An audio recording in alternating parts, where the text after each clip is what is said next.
Hi everyone, a Simon Paxton postcard here from the corner of Kalkreuz and Mottstrasses in Berlin, outside a seemingly innocuous-looking health food shop in the city's Nollendorf district. In fact, this store has a story to tell, as referenced by its intriguing name, the Dennis Health Food Shop, in the El Dorado. Back in the 1920s, the El Dorado was a nightclub at the heart of Berlin's cultural revolution in music, art, and especially sexuality.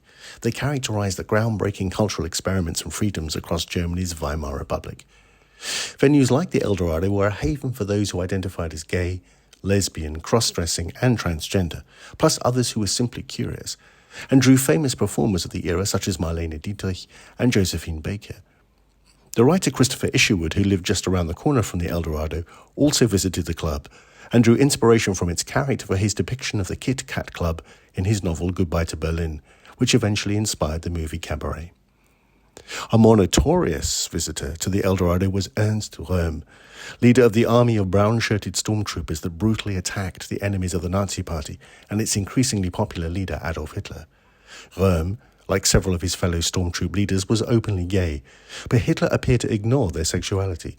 However, once he came to power in 1933, Hitler saw Röhm and his fellow brown-shirt leaders as a threat to his leadership and had them brutally murdered, using their homosexuality as a pretext.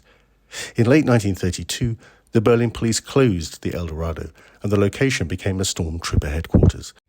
So the next time you look up and see a shop with an unusual name, ask yourself why it has that name, and you might just be surprised.